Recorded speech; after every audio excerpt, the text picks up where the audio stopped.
Now, you probably noticed I don't feel about that war the way we were told we were supposed to feel about that war, the way we were ordered and instructed by the United States government to feel about that war. You see, I tell you, my mind doesn't work that way. I got this real moron thing I do. It's called thinking. And I'm not a very good American because I like to form my own opinions. I don't just roll over when I'm told to. Sad to say, most Americans just roll over on command. Not me.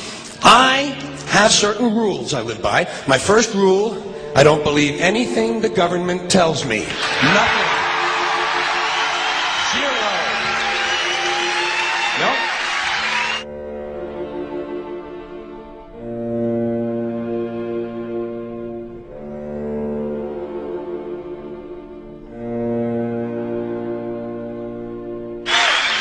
And I don't take very seriously the media or the press in this country, who in the case of the Persian Gulf War were nothing more than unpaid employees of the Department of Defense, and who most of the time function as kind of an unofficial public relations agency for the United States government. So I don't listen to them, I don't really believe in my country, and I gotta tell you folks, I don't get all choked up about yellow ribbons and American flags.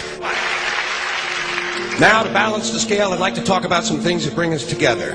Things that point out our similarities instead of our differences. Because that's all you ever hear about in this country is our differences. That's all the media and the politicians are ever talking about, the things that separate us, things that make us different from one another.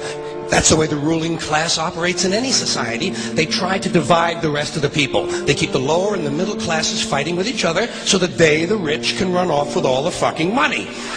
Fairly simple thing, happens to work. You know, anything different, that's what they're going to talk about. Race, religion, ethnic and national background, jobs, income, education, social status, sexuality, anything you can do, keep us fighting with each other so that they can keep going to the bank. You know how I describe the economic and social classes in this country? The upper class keeps all of the money, pays none of the taxes. The middle class pays all of the taxes, does all of the work. The poor are there just to scare the shit out of the middle class. Keep them showing up at those jobs. Politicians know that word. They use it on you. Politicians have traditionally hidden behind three things: the flag, the Bible, and children. No child left behind. No child left behind. Oh, really? Well, it wasn't long ago you were talking about giving kids a head start. Head start, left behind? Someone's losing fucking ground here. But there's a reason. There's a reason. There's a reason for this. There's a reason education sucks, and it's the same reason that it will never, ever, ever be fixed. It's never going to get any better. Don't look for it. Be happy with what you got. Because the owners of this country don't want that. I'm talking about the real owners now. The big, the wealthy, the real owners, the big wealthy business interests that control things and make all the important decisions. Forget the politicians. They're irrelevant. The politicians are put there to give you the idea that you have freedom of choice. You don't. You have no choice. You have owners. They own you. They own everything. They own all the important land. They own and control the corporations. They've long since bought and paid for the Senate, the Congress, the state houses, the city halls. They got the judges in their back pockets, and they own all the big all the big media companies. So they control just about all of the news and information you get to hear. They got you by the balls. They spend billions of dollars every year lobbying to get what they want. Well, we know what they want. They want more for themselves and less for everybody else. But I'll tell you what they don't want. They don't want a population of citizens capable of critical thinking. They don't want well-informed, well-educated people capable of critical thinking. They're not interested in that. That doesn't help them. That's against their interest. That's right. You know something? They don't want people who are smart enough to sit around the kitchen table and figure out how badly they're getting fucked by a system that threw them overboard 30 fucking years ago. They don't want that. You know what they want? They want obedient workers.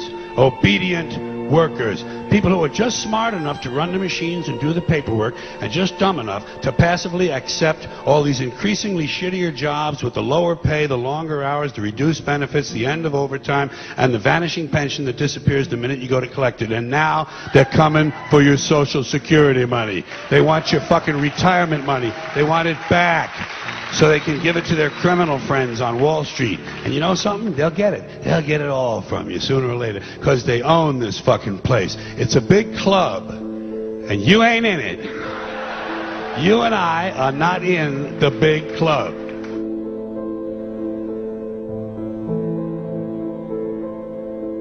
The greatest form of control is where you think you're free when you're being fundamentally manipulated and dictated to. One form of dictatorship is being in a prison cell and you can see the bars and touch it. The other one is sitting in a prison cell but you can't see the bar, you think you're free. What the human race is suffering from is mass hypnosis. We are being hypnotized by people like this. Newsreaders, politicians, teachers, lecturers. We are in a country and in a world that is being run by unbelievably sick people.